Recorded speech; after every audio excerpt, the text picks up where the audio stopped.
प्यारे बच्चों, good morning. Welcome to our English class. आज हम करने जा रहे हैं आपकी बुक का chapter on the face of it. तो बच्चों, ये चैप्टर विस्तास बुक से है। जैसे कि आप अभी तक जान चुके हैं कि आपके बोर्ड एग्जाम में क्वेश्चन नंबर 11 जो है वो विस्तास बुक से होगा। इसमें शॉर्ट क्वेश्चन आंसर आएंगे। 3 क्वेश्चन दिए होंगे, कोई 2 क्वेश्चन आपको करने होंगे। तो क्वेश्चन नंबर 11 इस तरह से मिला करके हुआ बेटा 4 मार्क्स का। ऐसे ही एक आएगा क्वेश्चन नंबर 13 जो 5 मार्क्स का आएगा। ठीक है, इसके अलावा वेरी शॉर्ट क्वेश्चंस आएंगे और आरटीसी पेपर में आ सकते हैं।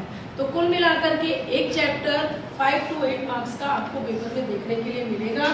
तो इसके ये कुछ इंपॉर्टेंट क्वेश्चन है जो पेपर में आएंगे। इनको मिलाकर के आप लॉन्ग क्वेश्चन भी लिख सकते हैं।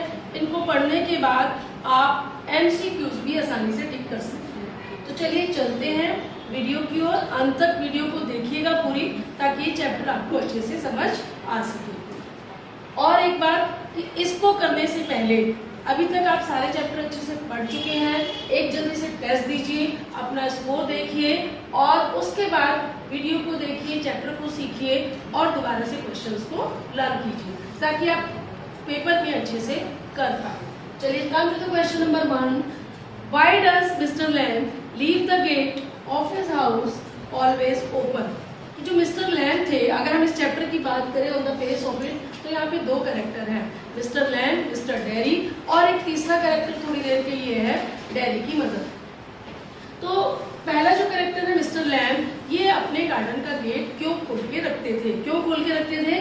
क्योंकि ये हमेशा जो भी इनके गार्डन में आता था उनका वेलकम करते थे और इनको चीजों को बंद करना बिल्कुल भी अच्छा नहीं लगता था। बेटा समझ लीजिए अच्छे से, इन क्वेश्चंस का स्क्रीनशॉट ले लीजिए और सारे आंसर्स आपको डिस्क्रिप्शन बॉक्स में नीचे मिल जाएंगे। वहां से आप इन क्वेश्चंस को नोट कर सकते हैं, आंसर्स को नोट कर सकते हैं।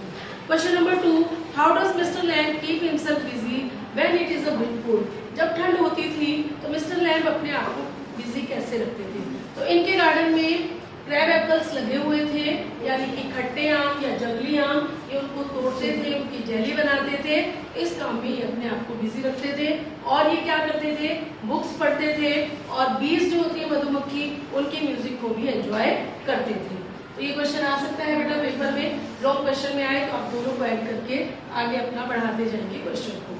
Question number 3, what kind of garden does Mister Lamb have, why does he like it. कि उनका जो गार्डन था वो कैसा था, वो इसे पसंद क्यों करते थे? तो उनके गार्डन में क्या क्या लगे हुए थे? फ्रूट्स लगे थे, हर्ब्स लगे थे और कुछ बीड्स लगे थे। ठीक है, और उनके गार्डन का गेट हमेशा खुला रहता था। इसके बाद चलिए next question, question number 4, how does Mister Lamb react when Derry enter his garden. जब डेरी उनके गार्डन में आया, पहले कैसे आया था बच्चों? दीवार कूद के आया था, जबकि उनका गेट हमेशा खुला रहता था। वो गेट से एंटर नहीं किया था। उसे लगा था कि इस गार्डन में कोई नहीं रहता, इसलिए वो चुपचाप से गेट से कूदकर आना चाहता था। लेकिन जैसे ही वो कूद के आया तो मिस्टर लैम ने उसको बोला था, फाइंड द एप्पल्स, एप्पल से बचो वरना गिर जाओगे। तो यही क्वेश्चन है, how does Mister Lamb react. Mister Lamb ने डेरी को देखकर कैसे रिएक्ट किया? क्या करते थे? अभी हमने ऊपर पढ़ा कि वो वेलकम करते थे बच्चों का, तो उन्होंने उसका वेलकम किया डेरी को और उसको ये भी बताया कि गेट हमेशा खुला रहता है, आप गेट से आ सकते हो। Come to the question number 5, how does Mister Lamb try to remove the baseless fears of Derry. उन्होंने डेरी को कैसे, उनका जो नैरो माइंड था डेरी का, वो डरता था कि लोग क्या कहेंगे, बुरा मान जाता था, कैसे उसके बेसलेस फियर को कम किया? तो कैसे किया था? उन्होंने जनरल बातें करी थी, जैसे मधुमक्खी की आवाज के बारे में बात की, क्रैब एप्पल के बारे में बात की, जेली के बारे में बात की, अपने बारे में बताया कि कैसे उनके 10 लेग हैं और कैसे वो लोगों को इग्नोर करते हैं। तो उसके पास तो सारी चीजें हैं, वो बहुत अच्छा कर सकता है, इसलिए लोगों की बात पर ध्यान ना दें। तो ये इसका आंसर है बेटा। Question number 6, why did Mister Lamb help Derry. उन्होंने डेरी की हेल्प क्यों की? क्योंकि मिस्टर लैम की लेग अपनी नहीं थी, अब वो खुद इस प्रॉब्लम से जूझ रहे थे और बड़ी मुश्किल से वो इस प्रॉब्लम से बाहर आए थे। अकेले रहकर के भी वो खुश थे, इसीलिए वो प्रॉब्लम को जानते थे कि डेरी क्या प्रॉब्लम फेस कर रहा होगा और इसीलिए उन्होंने डेरी की हेल्प की।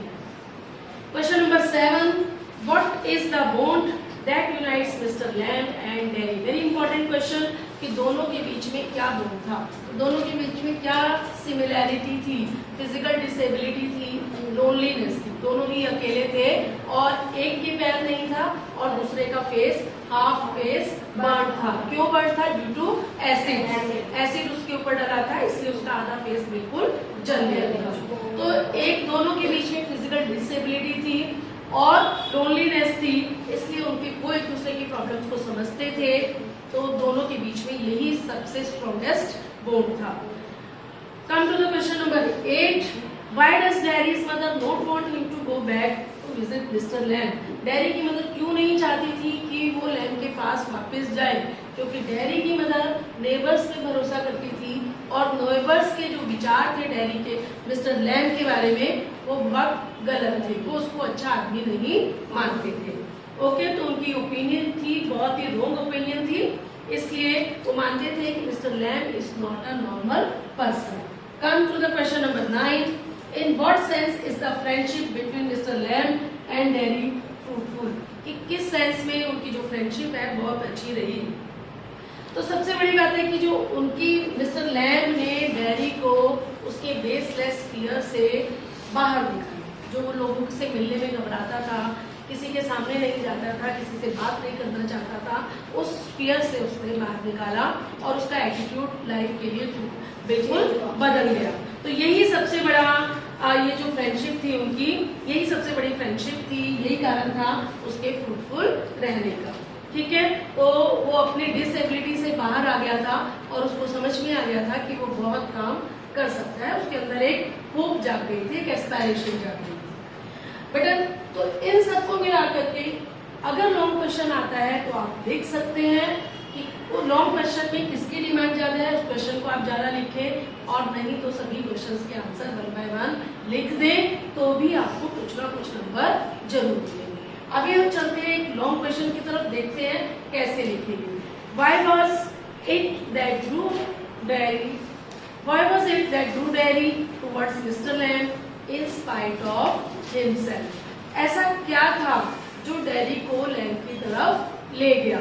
क्या था कि जो डैरी और लैम्ब जब आपस में मिले, जब डैरी उनके गार्डन में गया, तो लोगों की तरह उन्होंने नहीं पूछा कि तुम्हें क्या हुआ है, पुअर बॉय, बेचारा बच्चा, अगली बॉय, ना तो उन्होंने कोई सिंपैथी दिखाई और ना ही उससे पूछा कि तुम्हें क्या हुआ। उन्होंने नॉर्मल क्वेश्चन पूछे और उसको नेचर से इंट्रोड्यूस कराया, जैसे बी की आवाज सुनाई, मधुमक्खी की आवाज सुनाई, क्रैब एप्पल्स दिखाए, पेड़ दिखाए, उसको हवा चलती हुई दिखाई, धूप दिखाई, जनरल बातें उन्होंने नेचर के बारे में की, तो जिससे डैरी को बड़ा ही कंफर्टेबल फील हुआ, उसको बहुत ही अच्छा लगा, क्योंकि ऐसी बातें उससे कोई करता नहीं था, तो इससे वो नॉर्मल होने की कोशिश कर रहा था।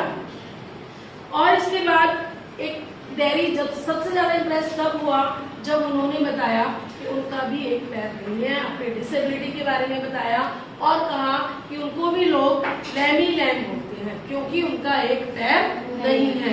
वो कहते हैं कि बच्चे आते हैं, फ्रूट्स तोड़ के ले जाते हैं, खाते हैं, गार्डन में एंजॉय करते हैं, साथ में लैमी लैम भी बोलते हैं। पहले इसको बुरा लगता था, लेकिन अब उसने इग्नोर करना शुरू कर दिया। अब वो बच्चों का वेलकम करता है। अब क्योंकि वो किसी की बात पर ध्यान नहीं देता है, वो अपने आप को किसी भी काम में बिजी रखता है। ठीक है, किस काम में बिजी रखता था वो? हाँ जी, वो तोड़ता था आम को, उसको मिक्स जेलीज बनाता था, बुक्स पढ़ता था, इस काम में वो अपने आप को बिजी रखता है। तो बच्चों, ये थी कुछ क्वेश्चंस जो बहुत ही इम्पोर्टेंट है, पेपर में आ सकते हैं। आपका पेपर 4 मई को है, आपको इन क्वेश्चंस को लर्न कर लेना है, लर्न करने के बाद टेस्ट देना है और अपने नंबर ऐड करके देना है। तो चलते हैं नेक्स्ट क्वेश्चन की ओर। Question number 11, Derry and Mr Lamb both are victims of physical impairment but their attitude towards life are completely different. Elaborate कि डैरी और मिस्टर लैम्ब दोनों में ही कुछ कुछ कमी थी, लेकिन उनका एटीट्यूड लाइफ की तरफ बिल्कुल अलग अलग था। समझाइए और बताइए कैसे। तो दोनों में ही हमें इन दोनों के बारे में बताना है। इस क्वेश्चन में हमें डैरी और लैम्ब के बारे में बताना है कि क्या कौन थे, इनका क्या एटीट्यूड था और ये कैसे करते थे। तो कैरेक्टर स्केच जैसे हम लिखते हैं करीब करीब वैसे ही है। तो डैरी कौन था? Dairy was a young boy of 14 years, ठीक है। और लैम कौन था? He was an old man, और ये अपनी फैमिली के साथ रहते थे।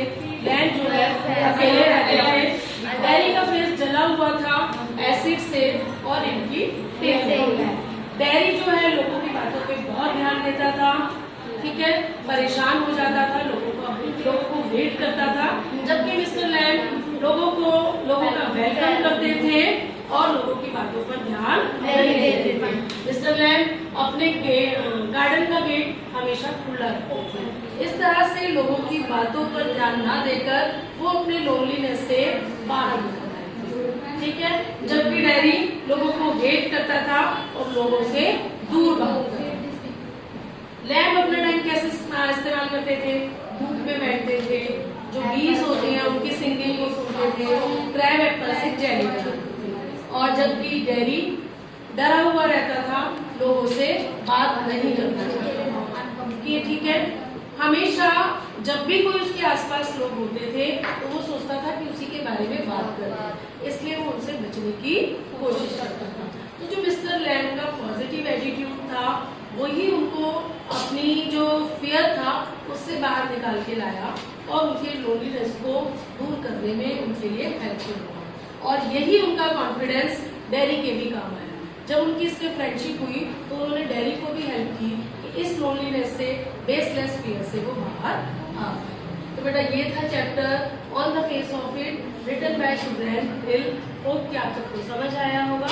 समझ आए चैनल को सब्सक्राइब करें, वीडियो को लाइक करें और शेयर करें।